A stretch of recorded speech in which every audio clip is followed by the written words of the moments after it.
stalemate that you've seen in the parliament. All the Lok Sabha and the Rajya Sabha MPs have finally agreed to hold a debate on the constitution next week. Now, this breakthrough was achieved in the all-party meeting with the Lok Sabha Speaker Om Birla. So now the debate on the Samvidhan is going to be held on the 13th and 14th of December. And in the Rajya Sabha, this is going to take place on December the 16th and 17th. The Parliamentary Affairs Minister earlier has appealed to all the opposition leaders to ensure that the parliamentary proceedings do not get disrupted now that an agreement, he says, has been reached between the government and the opposition on the entire debate.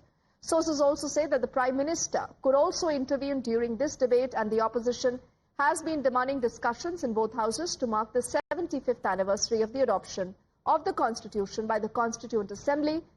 And also now, over the last few days, you would recall that there hasn't been much business that has been transacted because we've seen repeated sloganeering, hangama by the opposition. First up, what we've heard from the Parliamentary Affairs Minister.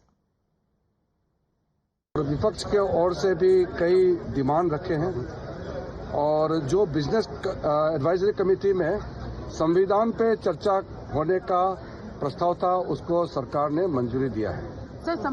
हम लोग 13 और 14 Friday Saturday को संविधान पे चर्चा होगी। लोकसभा में पहले हम लोग चर्चा करेंगे। ये हमने एक तरीके से सबने मान लिया है। उसके बाद 16 और 17 को राज्य सभा में संविधान पर चर्चा होगा। Now, there is a YSRCP MP from Andhra Pradesh's Tirupati that has floated the idea of conducting parliament sessions in southern India, citing extreme weather conditions in the capital. This YSRCP MP, Maddila Gurumoorthy, has written a letter to the Parliamentary Affairs Minister, and he proposes that some sessions of the parliament be held in southern India, particularly in summers and in winters. Now, in his letter, he writes that because of harsh winters, scorching summers in Delhi, it becomes increasingly difficult for MPs to work efficiently. He's also said that seasonal shift of sessions to southern India would bring Parliament closer to the people of the region and foster a greater sense of inclusion. The letter further goes on to say that this move will serve as a symbolic gesture of national unity and decentralization. As we all know, Delhi weather conditions. Now I think 500 ppm air quality. In summer time also there is extreme hot conditions here. So why don't we think about 1 or 2 parliament sessions to conduct in southern parts of the India? That's why I wrote letter to Honorable Prime Minister and Honorable Parliamentary Affairs Minister. Wherever it may be, we are happy. Wherever it may be, Hyderabad, Bangalore, Chennai, Andhra, Kerala, wherever it may be.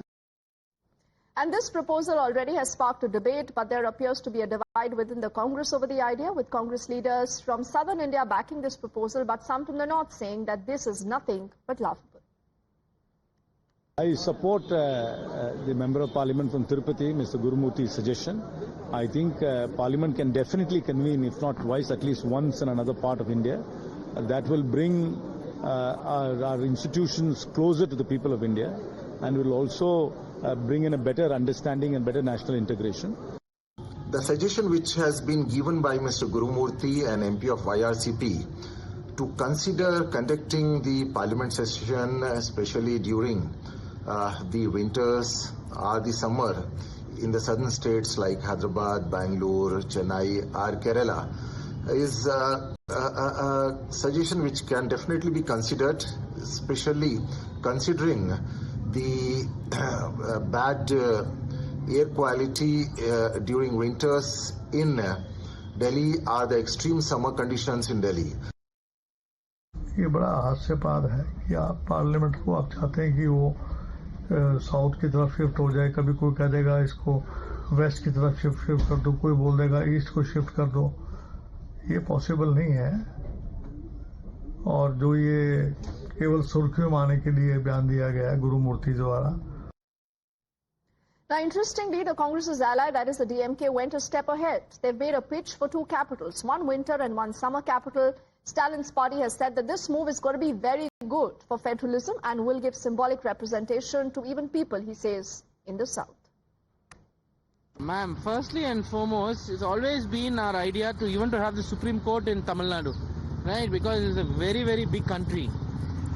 From here to go to Delhi is about 2,000 kilometers, 2,400 kilometers, right? Which is why we've always been insisting that in a federal country, if the functions are separated, right? So it will be good for the citizens of the country.